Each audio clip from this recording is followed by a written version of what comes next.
ഇന്നലെ പെയ്ത മഴയിൽ തിരുവനന്തപുരം മെഡിക്കൽ കോളേജ് ആശുപത്രിയിൽ വെള്ളം കയറി. റേഡിയോ ഡയഗ്നോസ്റ്റിക് ഡിപ്പാർട്ട്മെന്റിൽ വെള്ളക്കെട്ടുണ്ടായി. അത്യാധുനിക CT മെഷീൻ സ്ഥാപിച്ചിട്ടുള്ള റൂമിന് പുറത്തുവരെ വെള്ളം കെട്ടി നിൽക്കുകയാണ്.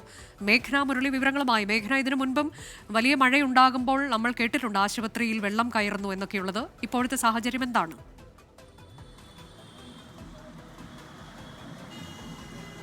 തീർച്ചയായും അനുജ, നമ്മൾ ഈ ദൃശ്യങ്ങളിൽ കാണുന്നത് തിരുവനന്തപുരം മെഡിക്കൽ കോളേജിലെ റേഡിയോ ഡയഗ്നോസിസ് ഡിപ്പാർട്ട്മെന്റിന്റെ അവസ്ഥയാണ്. അത് ഏറ്റവും പ്രധാനപ്പെട്ട വിഷയം. കേരള സർക്കാർ അടക്കം വലിയ രീതിയിൽ ആരോഗ്യ വകുപ്പിന്റെ ഒക്കെ ഒരു നേട്ടം പറയുമ്പോൾ തിരുവനന്തപുരം മെഡിക്കൽ കോളേജിന്റെ പേര് ഏറ്റവും പ്രധാനമായും എടുത്തു പറയുന്നതാണ്.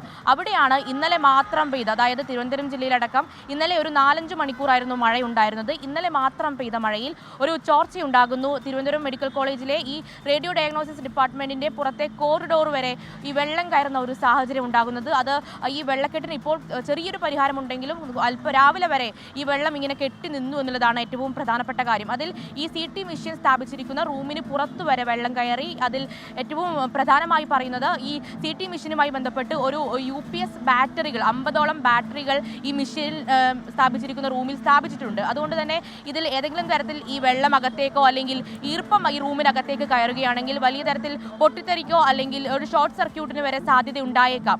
ആ ഒരു സാഹചര്യത്തിലാണ് ഇത് നിരവധി തവണ ഈ ചോർച്ച ആവർത്തിച്ചിട്ടും യാതൊരു നടപടിയും അധികൃതർ എടുക്കുന്നില്ല എന്നുള്ളൊരു പരാതി കൂടി ഈ രോഗികളടക്കമുള്ളവർ പറയുന്നത്. അതിൽ ഈ കഴിഞ്ഞ ദിവസങ്ങളിൽ ഇന്നലെ പെയ്ത മഴയിൽ ഇന്നലെ രാത്രി മുഴുവൻ ആ വെള്ളക്കെട്ട് ഈ മെഡിക്കൽ കോളേജ് ആശുപത്രിയിൽ ഈ ഡിപ്പാർട്ട്മെന്റിൽ തുടർന്നു എന്നുള്ളതാണ്. അതിൽ ചോർച്ചയെ തുടർന്നുണ്ടായതാണോ അതോ അല്ലാതെ വെള്ളക്കെട്ട് സമീപത്തൊക്കെ വെള്ളത്തിൽ മുങ്ങിയതിനെ തുടർന്നുണ്ടായ വെള്ളക്കെട്ടാണോ?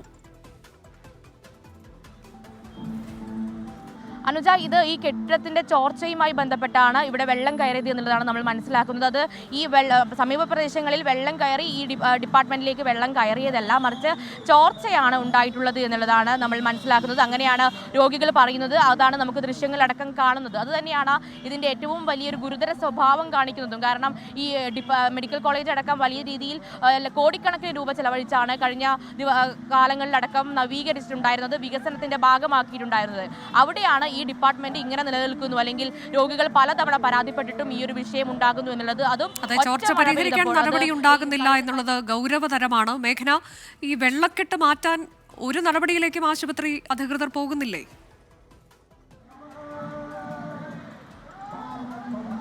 അനുജ, അതിൽ പ്രധാനമായും രോഗികളടക്കം അല്ലെങ്കിൽ ഈ റേഡിയോ ഡയഗ്നോസിസ് ഡിപ്പാർട്ട്മെന്റിൽ ആവശ്യങ്ങൾക്കായി എത്തുന്നവർ നമ്മളോട് സംസാരിക്കുമ്പോൾ അവർ പറയുന്നത് അതിൽ കഴിഞ്ഞ ദിവസങ്ങളിലും അല്ലെങ്കിൽ കഴിഞ്ഞ കാലങ്ങളിലൊക്കെ ഇത്തരത്തിൽ ചോർച്ച ഉണ്ടാവാറുണ്ട്, ഇവിടെ വെള്ളം കെട്ടി നിൽക്കാറുണ്ട്. പക്ഷേ അതിനൊരു പരിഹാരം അല്ലെങ്കിൽ ഒരു ശാശ്വത പരിഹാരം ഉണ്ടാകുന്നില്ല. അത് ഇപ്പോൾ തിരുവനന്തപുരം ജില്ലയിൽ മഴ നിലനിൽക്കുന്നില്ല. അതുകൊണ്ട് തന്നെ കുറച്ച് മണിക്കൂർ കഴിയുമ്പോൾ ആ വെള്ളം താനെ ഇറങ്ങിപ്പോകും. അത്തരത്തിലൊരു പരിഹാരം മാത്രം അല്ലെങ്കിൽ അങ്ങനെ മാത്രമുള്ള ഒരു പരിഹാരം മാത്രം ആണ് ഉണ്ടാകുന്നത്, മറിച്ച് ഒരു ശാശ്വത പരിഹാരം. കാരണം ഈ മെഡിക്കൽ കോളേജ് എന്നൊക്കെ പറയുന്നത് ജില്ലയിലെ സാധാരണക്കാരായിട്ടുള്ള ജനങ്ങൾ ആശ്രയിക്കുന്ന ഒരു ആശുപത്രിയാണ്.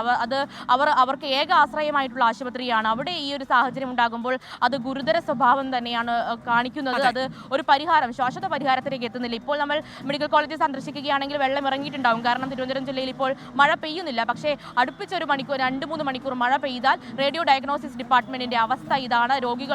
രോഗികൾ സഹിക്കേണ്ടി വരുന്ന ഒരു അവസ്ഥ ഇതാണ് എന്നുള്ളതാണ്. അത് വലിയ പൊട്ടിത്തെറിക്കും. ഈ മെഷീനുകൾ അടക്കം സ്ഥാപിച്ചിട്ടുണ്ട്. കോഴിക്കോട് മെഡിക്കൽ കോളേജിൽ സംഭവിച്ചതിന്റെ ഒരു വാർത്ത നിലനിൽക്കെ തന്നെയാണ് ഇപ്പോൾ തിരുവനന്തപുരം മെഡിക്കൽ കോളേജിൽ നിന്ന് ഇങ്ങനെ ഒരു വാർത്ത വരുന്നത് എന്നുള്ളത് കൂടുതൽ ആശങ്കയുണ്ടാക്കുന്നതാണ്.